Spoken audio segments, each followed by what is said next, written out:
할렐루야. 여러분 축복합니다. 오늘은 삶에 합당한 예배의 두 번째 시간, 거룩한 길을 걸어라, 거룩함의 길을 걸어라 라는 주제로 말씀을 나누도록 하겠습니다. 모든 사람은 인생의 길을 걸어갑니다. 여러분들이 아마 대부분 기억하시고 또 고민하셨을 테고 또 그러실 텐데, 인생의 길을 걸어가게 되어 있습니다. 어떤 분은 대로를 걸어가는 분이 계시겠죠. 또 어떤 분들은 또 갈림길이 있는 분들도 있습니다. 또 어떤 분들은 돌짝밭을 걸어가는 그러한 분들이 있습니다. 여러분, 어떤 인생의 길을 걸어갈지, 또 현재 지금 걸어가고 계신지 고민해 보셨습니까?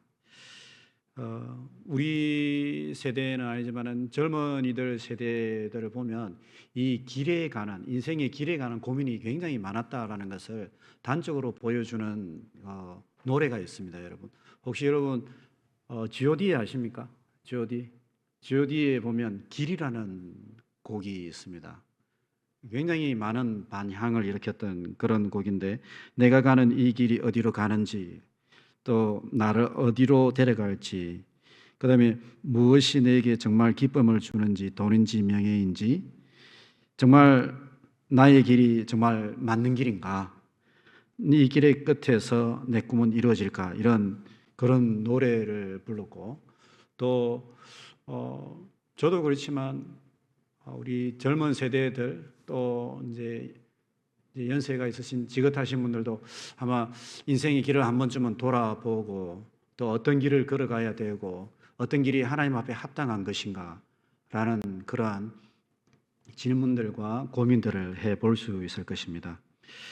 대체적으로 일반적으로 생각해 본다면, 인생의 길을 하면 성직자나 정치인이나 의료인이나 법조인, 교육인, 영화인, 상업인, 경제기업인, 연예인, 예술가, 스포츠인, 이런 길들을 이제 학생들하고 이야기를 해보면 이런 길들을 이야기하곤 합니다. 여러분, 그렇다면 우리 하나님의 백성들은 어떤 길을 걸어가는 게 합당하겠습니까? 우리 하나님의 백성들은 하나님 앞에서 어떤 길을 걸어가는 것이 합당하겠습니까? 저는 원론적이고 또 근본적인, 물론 우리가 다양한 이제 사회 활동과 경제 활동을 하고 삶의 길을 교육인, 정치인, 나름대로의 어떤 문화, 예술인 이런 길을 걸어가겠지만, 그 근본 바탕에 있는 그 길, 하나님의 백성의 길, 그것이 무엇일까?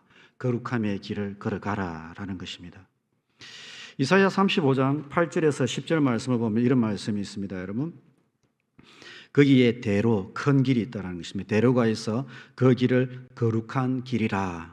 일컫는 바 되리니 깨끗하지 못한 자는 지나가지 못하겠고 오직 구속함을 입은 자들을 위하여 있게 될 것이라. 하나님의 구속함, 구원의 은혜를 경험한 자들은 이 거룩한 길을 걸어간다, 그렇게 걸어가게 되어 있다라는 것입니다. 그것이 맞다라는 것입니다. 여호와의 속량함을 받은 자들이 돌아오되 노래하며 시온에 이르러 그들의 머리 위에 영영한 희락을 띠고. 이 거룩함의 길을 걸어가는 자들에게는 어떤 은혜가 있느냐? 영영한 기쁨이 있다라는 것입니다. 희락이 있고 즐거움을 얻으리니 슬픔과 단식이 사라질 것이다. 슬픔과 단식이 사라지고 거룩함의 길을 걸어가는 자들에게는 세상이 할 수 없는 희락과 기쁨과 위로가 있다라는 것입니다. 우리가 이 이사야서 말씀을 보면 거룩이라는 이 주제는 핵심적인 주제 중에 하나입니다. 어제 저희들이 다루었던 공의와 정의, 하나님의 백성, 언약 백성의 합당한 삶의 예배로서의 공의와 정의, 이 공의와 정의와 맞물려서 정말 우리가 거룩한 삶을 살아가다 보면 공의와 정의를 실천하게 되어 있고, 공의와 정의를 실천하고 삶 속에 살아가다 보면 세상 사람들과 구별된 거룩한 삶의 양식을 따라가게 되어 있는 거거든요.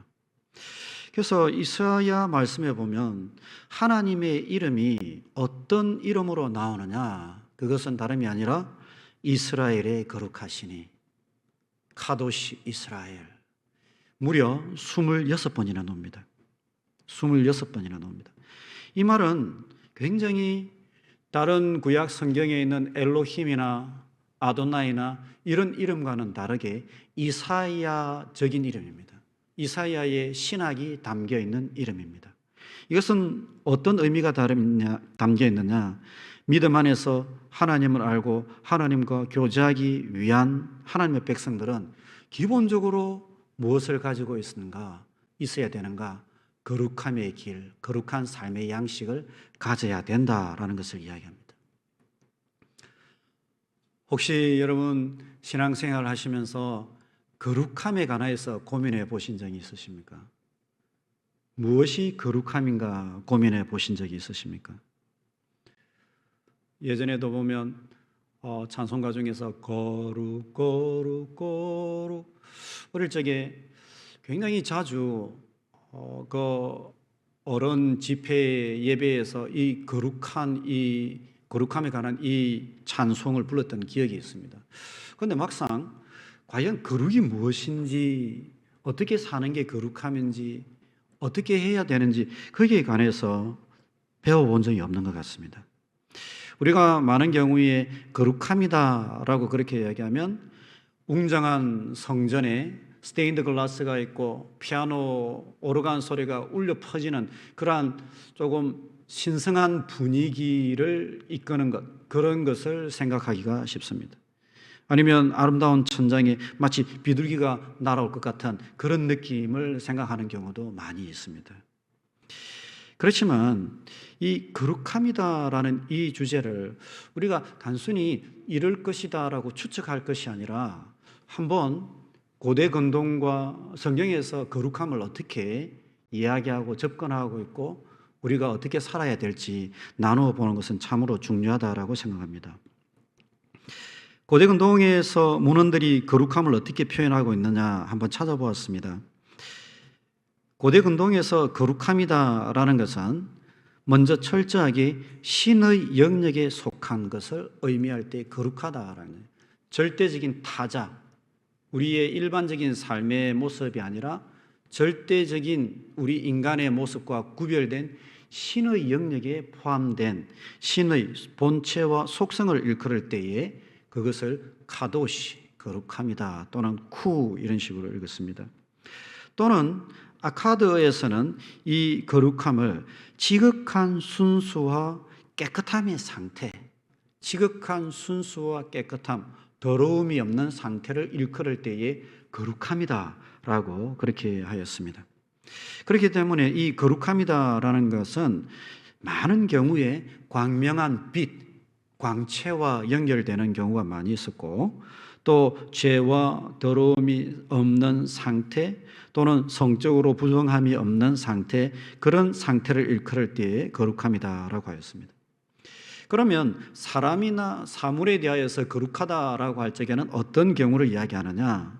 사람이 신의 몸의 일부에 닿은 상태 또는 신의 영역과 연결되어 있는 상태를 일컬을 때에 거룩하다라고 그렇게 이야기하고 있습니다.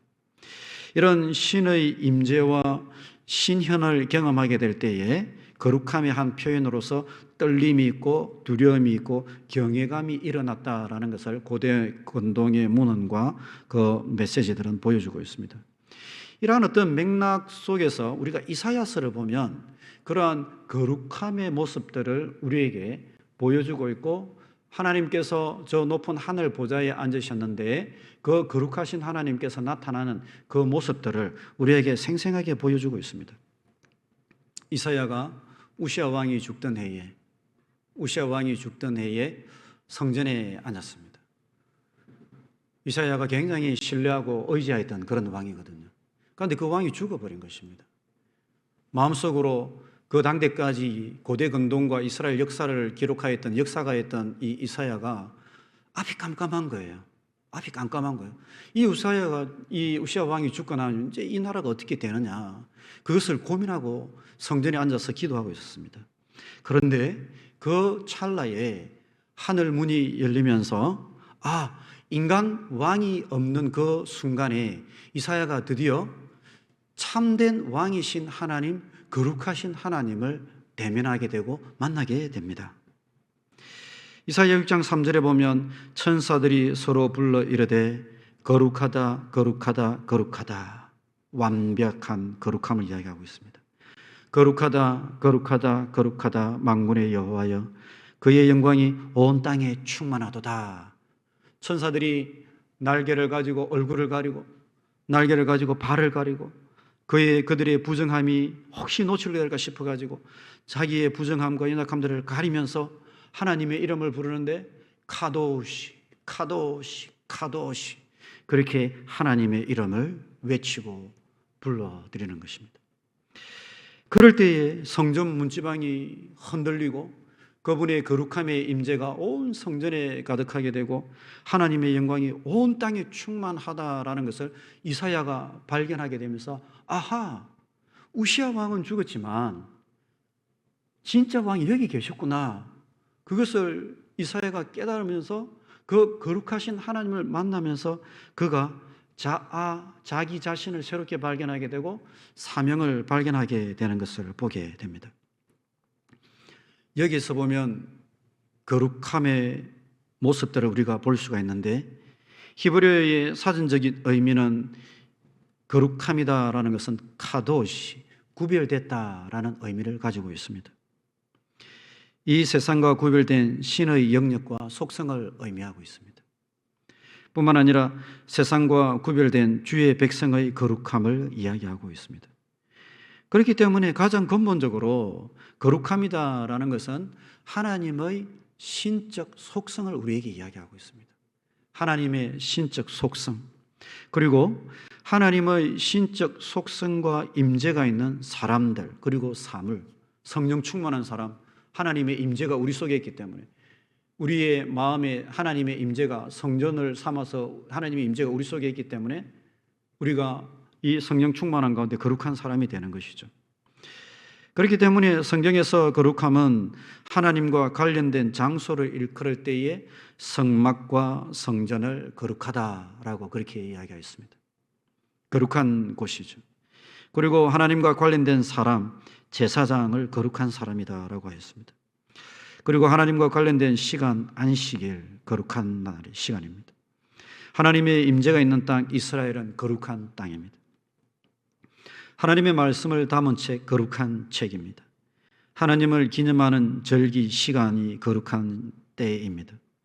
마찬가지로 일반적으로 우리가 삶을 살아간다라고 하면 그 삶은 거룩한 삶이 아니지만 하나님의 말씀을 우리 삶 속에 담고 하나님의 말씀을 실천하기 위해 몸부림치는 그 삶은 일반적인 삶이 아니라 거룩한 삶이다라고 할 수 있습니다. 왜냐? 하나님의 임재와 하나님의 기준과 가치관이 우리의 삶을 통하여 실현되는 삶이기 때문에, 하나님과 관계 있는 삶이기 때문에 거룩한 삶이다라고 이야기할 수 있습니다. 이사야 6장에 나타난 이 거룩함을 우리가 조금 더 상세하게 살펴보면 이 거룩함이다라는 이 주제는 이사야 전체를 관통하는 주제다라는 것을 우리가 볼 수가 있습니다. 먼저 높이 들린 보좌에 만군의 여호와께서 왕으로 앉아 계십니다. 이사야가 하나님을 보면서 내가 만군의 왕을 배웠다라고 이야기합니다. 그렇기 때문에 이 거룩함은 왕의 존귀함과 탁월함과 우주와 역사의 통치자이신 하나님을 일컬을 때의 거룩함이다라는 의미로 사용됩니다. 이사야에서는 단순히 거룩함, 이것이 신적 속성에서 끝나는 것이 아니라 온 우주와 온 나라의 통치자, 주권자이신 하나님이다라는 것을 일컬을 때에 거룩하신 하나님, 이스라엘의 거룩하신 하나님이다라고 이야기합니다. 그렇기 때문에 이사야서 말씀을 보면 굉장히 자주 나오는 하나님의 모습이 뭐냐면, 첫 번째로는 하나님은 창조자 하나님이시다. 그 창조자 하나님은 어떤 하나님이시냐? 새 창조를 이루시는 하나님이시다, 이렇게 나옵니다. 온 만물과 비교할 수 없는 그 창조자 하나님은 우리가 포로 가운데 있을 때라도, 우리의 운명이 절망 가운데 있을 때라도, 우리의 삶이 때로는 어려움 가운데 있을 때라도 하나님, 그 창조의 하나님은 우리 삶을 새롭게 창조하시는 새 창조의 하나님이시다라는 것을 이야기합니다. 이 창조의 하나님의 모습이 거룩에 담겨져 있습니다. 그 다음에 하나님의 거룩함은 하나님, 구원자이신 하나님의 모습으로 나타납니다. 구원자이신 하나님, 포로와 억압의 현실 속에서 과거에 이스라엘 백성을 에집트의 속박과 억압에서 구원하신 그 하나님은 그 동일한 권능과 능력과 임재하심으로 바벨론 포로 가운데 우리의 운명을 새롭게 구속할 것이다 라고 이사야 전체는 그것을 보여주고 있습니다. 그렇기 때문에 매맞고 범죄하고 실패한 이스라엘이 새 이스라엘로 변화될 것이고 옛 하늘과 옛 땅이 새 하늘과 새 땅으로 새롭게 창조될 것이다 라는 이 모습이 이스라엘의 거룩하신 하나님의 그 이름과 그분의 사역 속에 담겨져 있는 것입니다. 두 번째로 이사야 6장에 보면 이 하나님의 임재로 인하여서 성전터가 요동하고 연기가 충만하고 온 땅에 충만한 영광이 가득하다라는 것을 이야기하고 있습니다. 만물에 충만한 하나님의 영광과 권능과 임재를 보여주고 있습니다. 이 하나님의 임재와 영광과 권능을 성경은 이사야는 어떻게 이야기하느냐면 세상의 왕의 권능과 세상의 것과 비교를 합니다. 세상 바벨론 나라, 세상의 눈에 보이는 아시리아 왕은 들의 풀의 꽃과 같다라고 잠시 있다가 사라질 것이다. 그러나 이 하나님의 영광과 하나님의 말씀은 온 땅에 충만하여서 모든 사람들과 모든 만물의 세포와 뼈마디를 붙들고 지탱하고 움직이고 나아갈 뿐만 아니라 그 하나님의 말씀은 꽃은 시들고 풀은 마르나 여호와의 말씀은 영원할 것이다 라고 그 하나님의 영광은 영원할 것이다 라고 이야기하고 있는 것입니다. 그리고 주의 백성들이 이 하나님의 놀라운 영광을 누려야 한다라는 것을 이야기합니다. 그리고 이 거룩함은 세 번째로 인간의 죄와 부정과 대비되는 지고의 정결함을 이야기합니다. 순수함을 이야기합니다. 이사야가 거룩하신 하나님을 배웠고 나서 그에게 있어서 가장 먼저 나타나는 반응이 무엇인가? 그것은 탄식이었습니다. 하나님을 만나고 나서 진짜 하나님을 만난 사람의 가장 첫 번째 나타나는 반응이 무엇인가? 하나님을 제대로 만난 사람의 반응이 무엇인가? 내가 입술이 부정한 자이고 부정한 사람들 가운데 거하면서 내가 하나님의 영광을 가렸구나. 그렇기 때문에 이 거룩이다라는 이 하나님의 거룩함은 우리 죄와 대비되는 윤리 도덕적인 속성을 이야기하고 있습니다. 이사야 선지자가 하나님 앞에서 탄식하게 될 적에 그러면 이사야는 이 하나님의 거룩함, 죄를 없애는 이 하나님의 모습을 어떻게 그려내고 있느냐? 이사야 6장에 보면 이사야가 탄식하지 않습니까, 여러분? 그때 하나님께서 이사야의 탄식을 보면서 제단 숯불에서 핀 숯불을 가져옵니다. 제단 숯불에서 핀 숯을 가져와 가지고 이사야의 입술에 대니까 그 이사야의 부정함과 제약이 사라집니다. 굉장히 의미 있는 내용입니다. 구약 성경에서 성전의 제단에 불을 피우는 이것은 어린 양의 희생과 어린 양의 피가 뿌려져 있는 그 번제단의 숯불을 이야기합니다.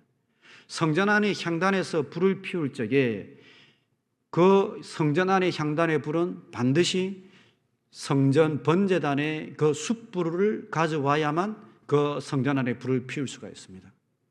즉, 이 이사야의 죄를 사하는 이 제단 숯불, 번제단의 제단 숯불은 어린 양의 희생과 어린 양의 희생을 통한 이사야의 죄사함과 그가 하나님 앞에서 새롭게 되는 것을 이야기하고 있고, 이사야 말씀은 이사야 53장에 하나님의 종 메시아의 희생을 통하여서 이스라엘 백성의 죄가 사하여질 것을 이야기하고 있는 것입니다. 그렇기 때문에 거룩하신 하나님은 절대적으로 거룩하신 하나님이시고 부정한 곳에 거하실 수 없는 그러한 하나님이십니다.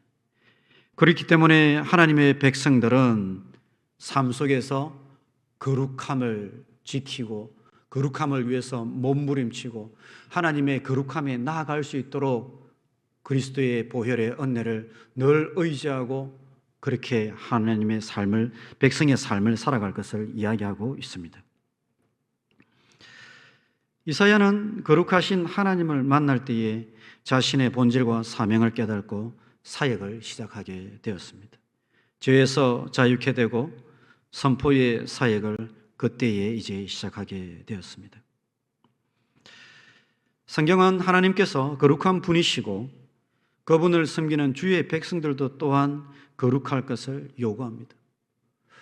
레위기의 말씀에 보면 내가 거룩하니 너희도 거룩하라 라는 이 말씀을 계속해서 반복합니다.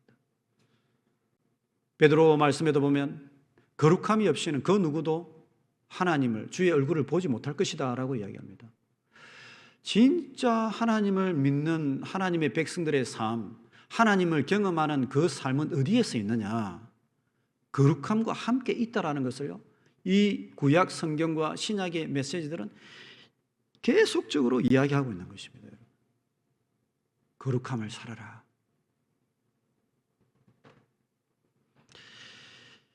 그러면 먼저 우리가 왜 거룩함이 중요한가, 왜 거룩한 삶을 살아야 하는가, 그것을 한번 나누어 봅시다.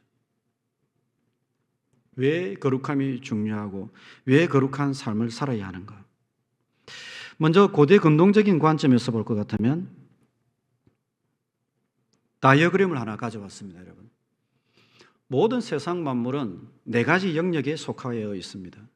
거룩함의 영역, 속됨의 영역. 이 속됨이다라는 것은 일반적인 것을 이야기합니다. 일반적인 것. 그리고 이 속됨은 다시 정결한 것과 부정한 것으로 나뉘어집니다. 그런데 이 거룩함과 속됨과 정결함과 부정한 것, 이 네 가지 영역 속에서 오직 거룩함의 영역에 속한 그 사람, 그 시간, 그 장소, 그 사물, 그 절기, 그 시간, 그 사람만이 하나님 앞에 나아갈 수가 있습니다. 정결한 것과 부정한 것과 속된 것은 하나님과 교제할 수 없는 영역에 있습니다. 오직 거룩함의 영역에 있는 자들만이 하나님을 만날 수가 있고 하나님과 교제할 수가 있고 하나님으로부터 말미암는 은혜와 생명을 누리게 되어 있습니다. 거룩한 삶을 살아갈 때에 그들이 하나님의 임재와 성막 가운데 나아갈 수 있기 때문입니다. 조금 더 구체적으로 다이어그램을 볼 것 같으면 거룩이다라는 이 단어는 하나님께도 사용되고 인간에게도 사용됩니다.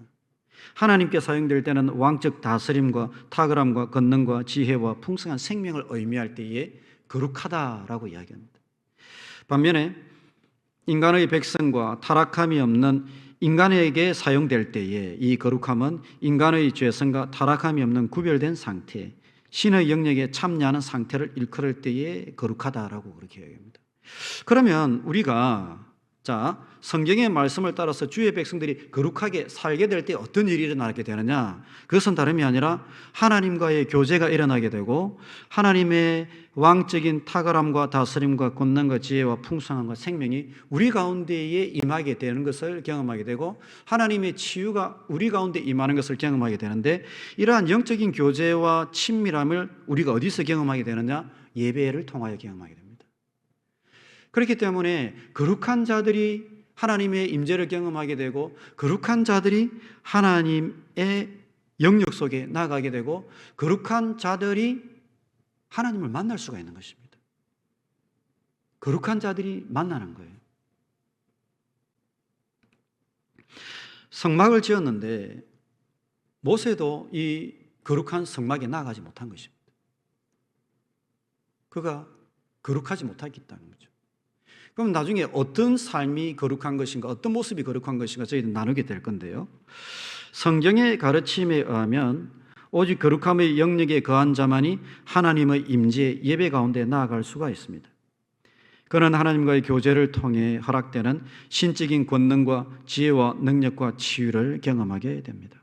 젊은이들은 환상을 보고 비전을 보게 되고 병든 자들은 치유함을 경험하게 되고 삶 속에 낙담되었던 자들은 새 힘을 얻고 독수리에 날개치며 하늘로 올라간 같은 새 힘을 얻게 되는 것을 보게 됩니다. 곰곰이 생각해 보면 성경에 있는 하나님의 사람들이 어떻게 그렇게 능력 있고 다이나믹한 그런 삶을 살게 되었을까? 요셉이나 다니엘이나 모세나 아브라함이나 다윗이나 에스더 여호수아, 에스라, 느헤미야, 어떻게 그들이 그런 능력 있는 삶을 살게 되었을까? 그들이 거룩함의 영역에 속한 자들이었기 때문에, 하나님의 임재와 함께 하나님의 능력을 받았던 자들이었기 때문에 가능하였다는 것입니다. 때로는 저는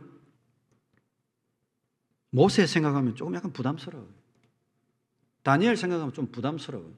사자굴에 들어가라 하면 아유, 물론 그렇게 해야 마땅한데 그럴 수 있을까? 좀 약간 좀 두려움도 일어납니다, 저는. 그런데 그들이 이렇게 거룩한 그런 삶을, 능력 있는 삶을 살 수 있었던 이유가 무엇일까? 그것은 그들이 하나님의 말씀을 따라서 거룩함을 실천하고 그 거룩함의 영역 속에서 하나님과 동행하는 그 삶의 양식을 따라 살았기 때문에 가능했다라는 것입니다. 여러분, 유대 전통에서 유대 아이들이 가장 먼저 배우는 성경이 어떤 성경인지 아십니까? 암송하는 성경이. 굉장히 놀라운데, 이스라엘 아이들은 5살이 되어서 말귀를 알아듣기 시작하면 레위기를 암송합니다. 가장 순수한 영혼의 어린 아이들이 가장 순수한 이 하나님의 말씀, 보혈의 말씀을 외우게 합니다.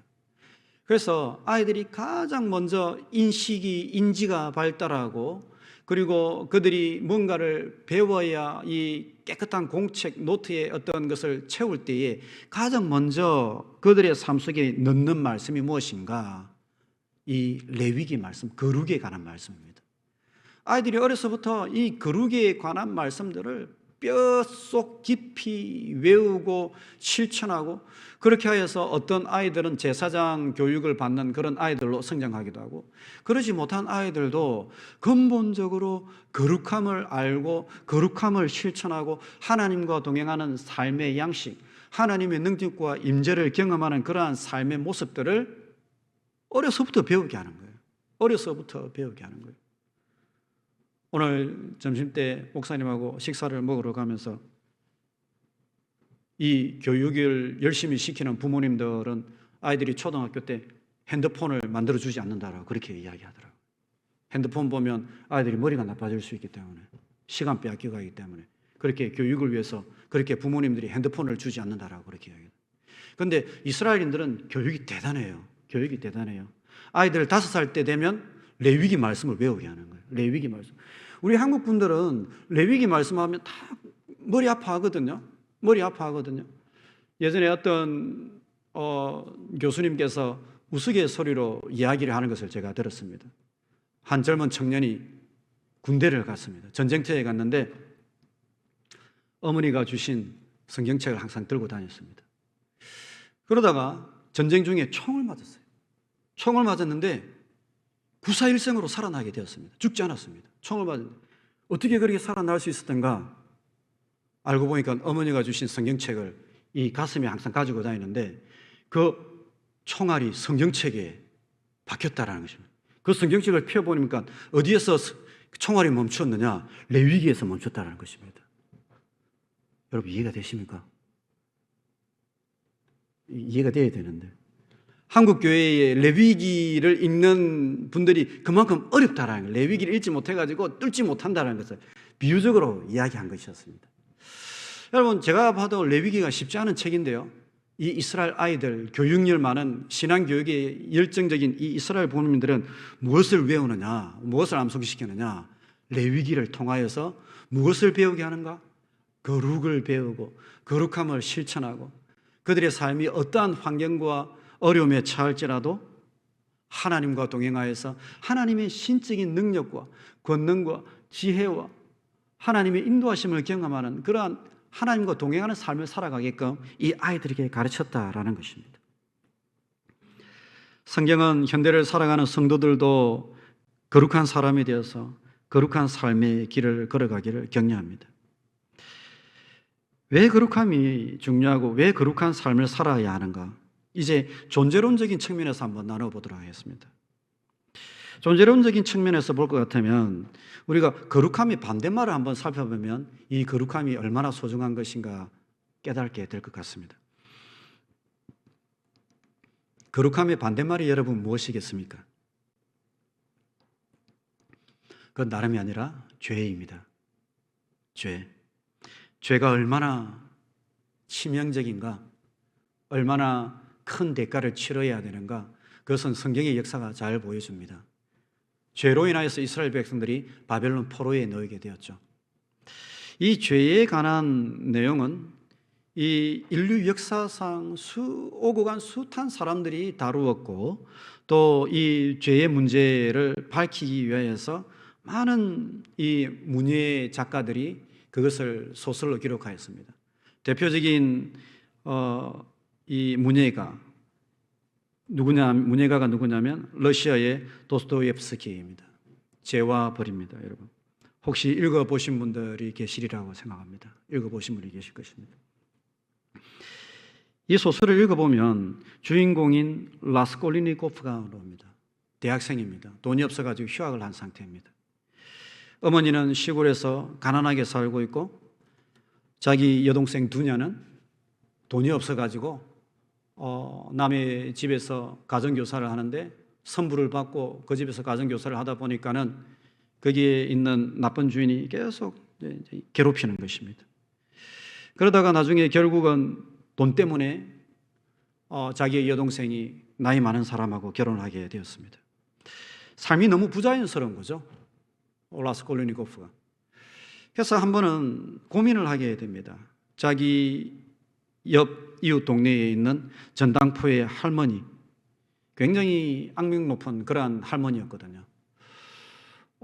가난한 사람들, 힘든 사람들 착취하고 엄청난 이윤을 남기는 그러한 전당포의 할머니였습니다.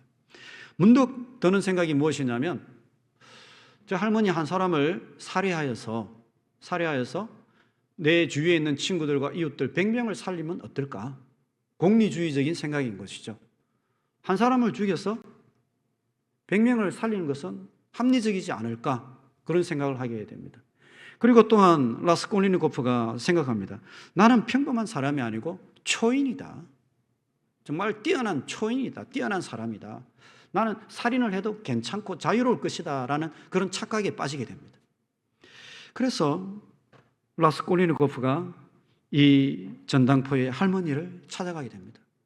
찾아가가지고 그 할머니도 죽이고, 그리고 그 할머니의 여동생도 살해하게 됩니다. 과연 이렇게 살해를 하고 나서 이 라스콜리니코프가 자유함을 경험하였을까? 자기는 괜찮았을까?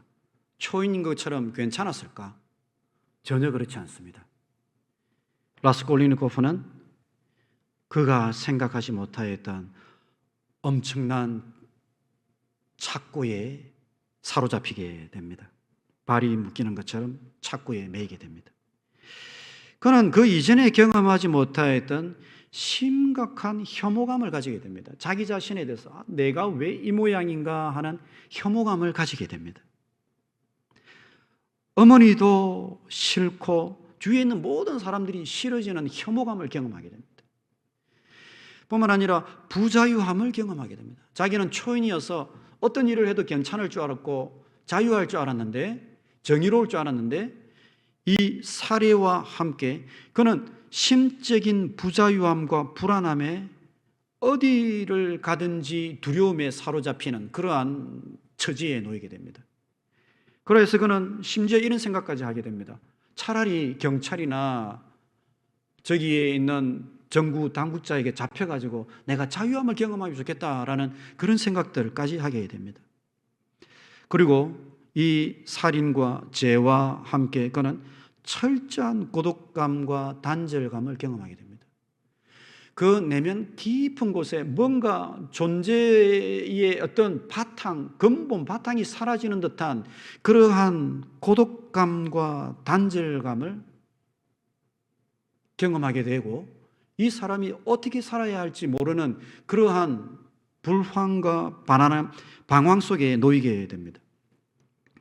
죄와 벌이라는 이 소설의 처음부터 끝까지 주인공인 라스콜리니코프는 기쁨과 사랑을 단 한 번도 찾을 수가 없었습니다. 단 한 번도 찾을 수가 없습니다. 왜 그러냐? 그 이유가 무엇인가? 그것은 다름이 아니라 죄 때문이다라는 것이죠. 죄라는 것입니다.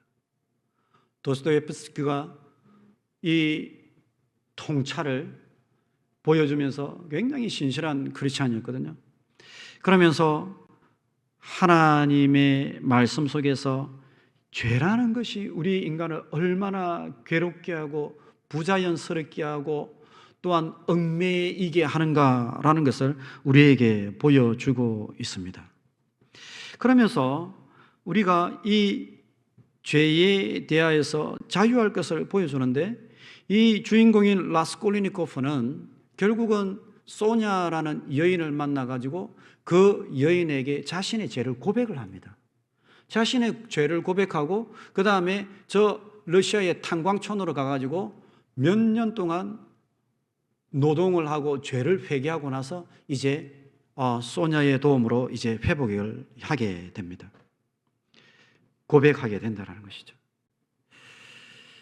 이 이야기를 제가 가져오는 이유는 뭐냐면, 이것은 러시아의 문호의 이 한 사람의 모습을 보여주는 것이 아니라 모든 인류가 경험할 수 있는 죄의 무게, 죄의 무서움을 보여주고 있고, 우리의 근본 그 자체에 뭔가를 도려내는 듯한 우리 근본을 무너뜨리는 그 죄의 권세를 보여주는 것이기 때문에 제가 가져왔습니다.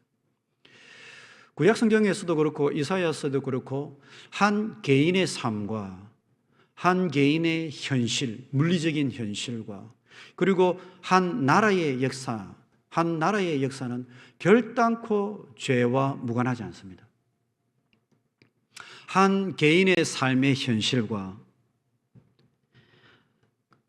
한 나라의 정치와 역사는 결단코 무관하지 않다라는 것을 우리에게 보여주고 있습니다. 이스라엘이 죄를 지을 때에 그들은 바벨론 포로에 놓이게 되었습니다. 그렇기 때문에 죄 사함을 받고 거룩한 삶을 사는 것은 성도의 삶과 역사가 근본적으로 변화되는 첫 단초를 의미합니다. 그래서 이사야 40장 1절에서 2절에서도 보면 이스라엘 백성들이 포로에서 귀환한다라는 그 말씀을 선포하면서 단순히 포로에서 귀환하는 것으로 끝나는 것이 아니라 거기에 한마디를 더 하는 것을 볼 수 있습니다. 40장 2절에 너희의 노역의 때가 끝났고 너희의 죄가 사함을 받았다. 그렇기 때문에 포로에서 놓이게 될 것이다 라는 것을 이야기합니다. 이와 같이 우리가 죄에서 노임을 받고 거룩한 삶의 길을 가는 것은 정말 그리스도인의 행복이고 축복이고 하나님의 초청입니다. 이사야 35장 8절에서 10절 말씀, 거기에 대로가에서 그 길을 거룩한 길이라. 하나님께서 주의 백성들에게 마련해 놓으신 그 큰 길, 대로, 그 길은 어떤 길이냐? 거룩한 길이라. 거룩함의 삶을 따라가는 그 길이 큰 길이고 축복의 길이다라는 것입니다. 여호와의 속량함을 받은 자들이 돌아오되 노래하며 시온에 이르러 이르되 그들의 머리 위에 무엇이 있다고요? 영영한 희락을 띠고 기쁨과 즐거움을 얻으리니 슬픔과 탄식이 사라지리로다. 슬픔과 탄식이 사라질 것이다. 얼마나 아름답고 영광스러운 말씀인지 모릅니다. 그러면 우리가 한번 질문해 봐야 됩니다. 우리 인간은 스스로 거룩할 수 있는가? 모세도 스스로 거룩하지 못하였거든요. 성경이 말하는 거룩함의 모습은 하나님께서 말씀하신 그 말씀 기준과 가치관이 있거든요. 그럼 무엇인가? 그게 레위기에 있습니다. 성경은 모든 인간이 죄인이라고 이야기합니다. 하나님과의 관계가 끊어진 상태입니다. 그러면 인간은 어떻게 거룩해지고 하나님과의 관계를 회복할 수 있습니까? 이 이야기, 이 하나님과의 관계를 회복하고 어떻게 거룩해지는가, 그것을 다루는 책이 레위기의 말씀입니다, 여러분. 레위기를 보시면 그게 보입니다. 레위기의 말씀을 보면 크게 두 부분으로 나누어집니다. 1장에서 10장은 제사를 통한 거룩함을 이야기합니다. 제사를 통한 거룩함. 1장에서 7장까지는 5대 제사를 보여줍니다. 번제와 소제와 화목제와 속죄제와 속건제를 보여줍니다. 어떻게 그 제사를 드려야 되는가 그것을 보여줍니다. 그리고 8장에서 10장은 그 제사를 집례하는 제사장을 보여줍니다. 제사장, 예배의 중보자인 제사장. 이 제사장 한 사람이 이스라엘 백성들과 함께 맞먹는 비중을 차지하고 있습니다. 그래서 이스라엘 백성들이 범죄했을 때에 소와 송아지를 바쳐서 이 번제를 드리는데, 제사장을 위한 번제를 드릴 때, 속죄제를 드릴 때 송아지나 소를 잡아서 같이 제사를 드렸습니다. 그래서 이 중보자 된 제사장의 위치를 이 이스라엘 백성들과 동격으로 보는 거예요. 그래서 중보자가 잘못되면 예배를 못 드리는 거예요. 그만큼 중보자의 위치를 하나님께서 중요하게 여기시는 것을 보게 됩니다. 그래서 1장에서 10장은 제사를 통한 거룩함을 우리에게 보여주고 있습니다. 그 다음에 11장에서 27장은 무엇을 보여주느냐? 삶 속에서 실천하는 거룩함을 보여줍니다. 제의적인 거룩함, 제사를 통한 거룩함, 이 제사를 통한 거룩함은 죄 사함을 통한 거룩함의 회복을 보여주고 있습니다. 반면에 삶 속에서 실천하는 거룩함은 삶의 예배로서의 거룩함을 우리에게 보여주고 있습니다. 그러면 조금 더 구체적으로 제사를 통한 거룩함은 어떤 모습을 보여주느냐? 어린 양의 죽음과 피 뿌림으로 인한 제사함을 보여주고 있습니다. 모세도 아무리 부름받은 종이지만 성막 앞에 나가지 못하였습니다. 하나님께 나가지 못하였습니다. 어린 양의 피 뿌림과 어린 양의 죽음을 통하여서 대속 죽음을 통하여서 죄의 사함을 받아야 드디어 성막에 나가서 하나님의 임재 앞에 나아갈 수가 있었습니다. 그래서 제사장이나 이 중보자들이 이 피를 가지고 피를 뿌리게 되면 그 피가 어떤 역사를 일으키게 되느냐? 히브리어로 말하면 카바르, 속죄다라고 이야기하는데, 이 속죄다라는 이 말은 덮는다라는 말의 의미가 있습니다. 우리의 죄를 하나님께서 피로 덮어서 우리의 죄를 더 이상 보시지 않는다라는 의미가 있습니다.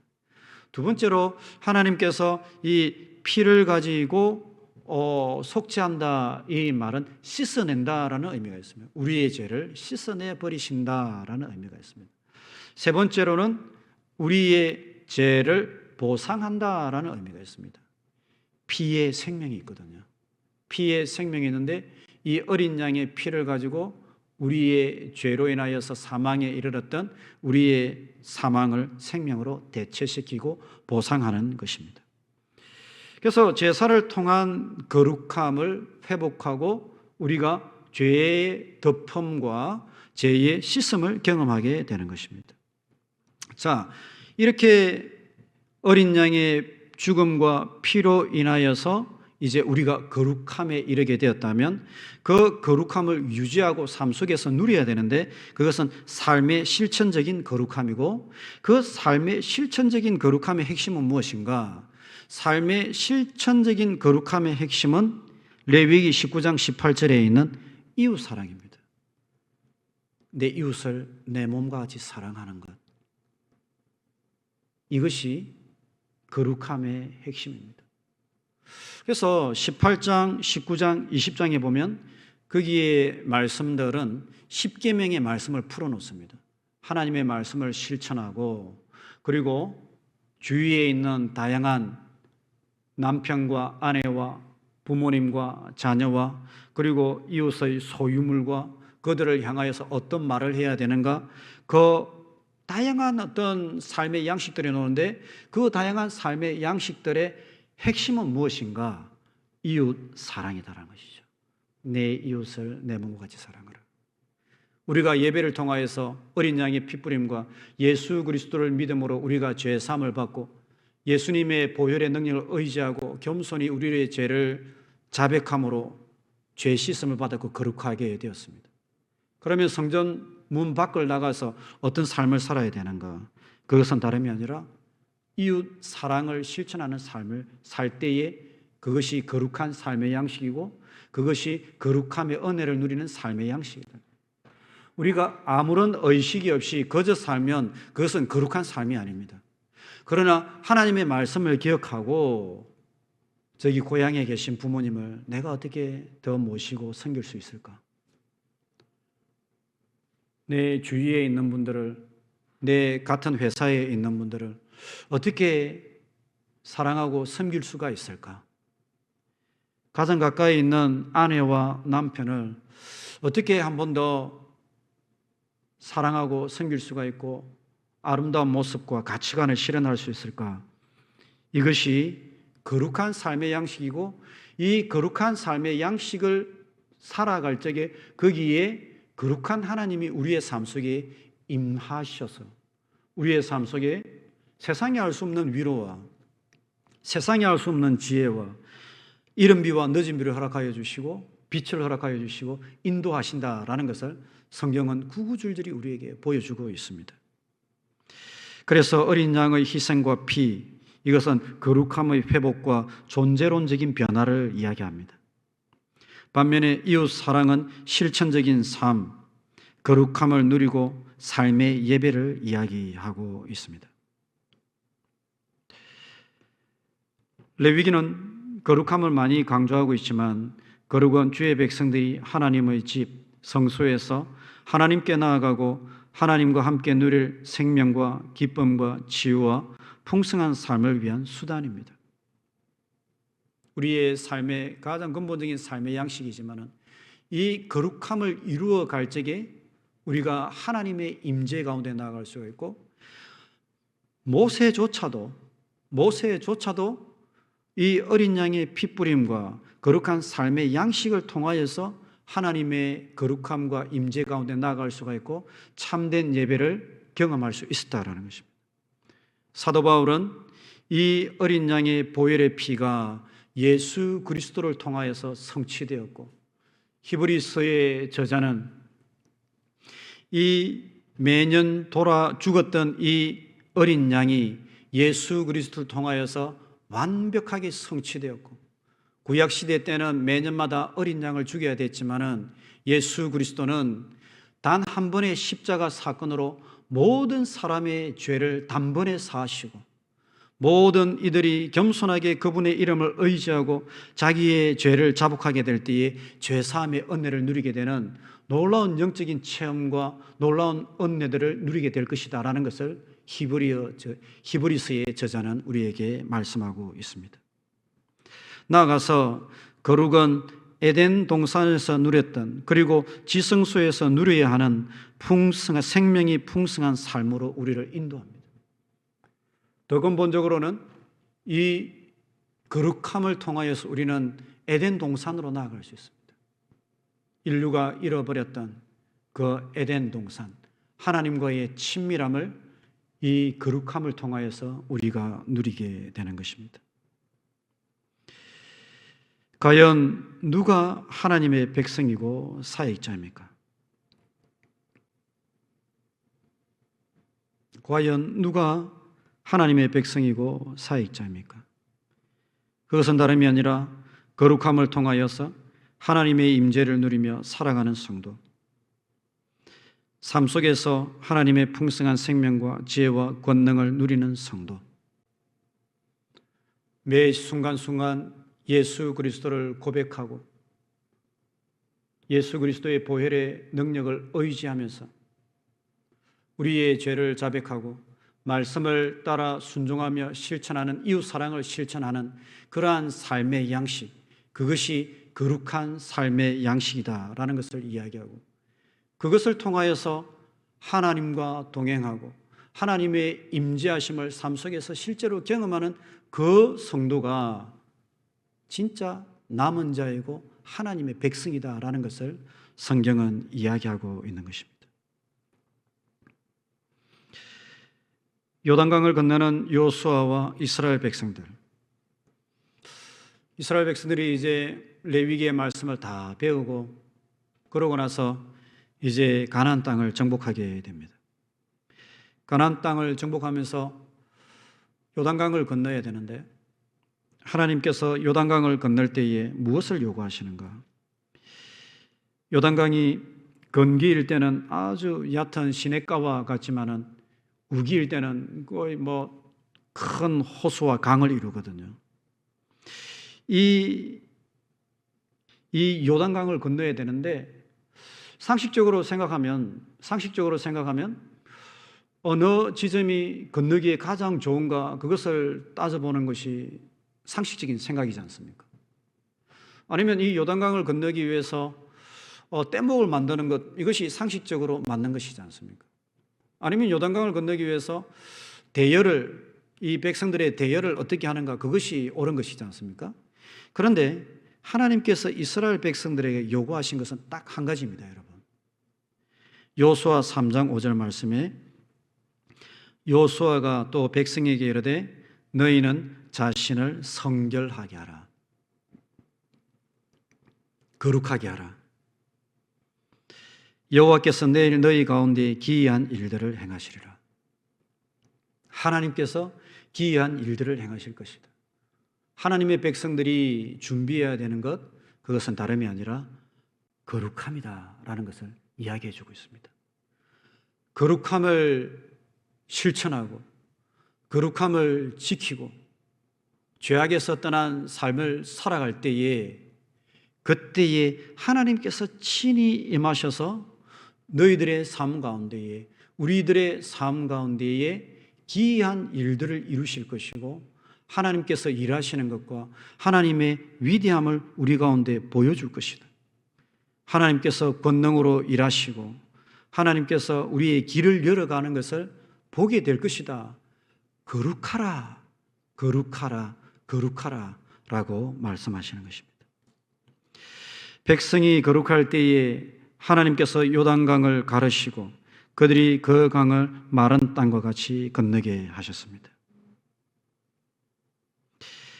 히브리서 12장 14절 말씀에 거룩함이 없이는 아무도 주를 보지 못하리라 라고 그렇게 이야기합니다.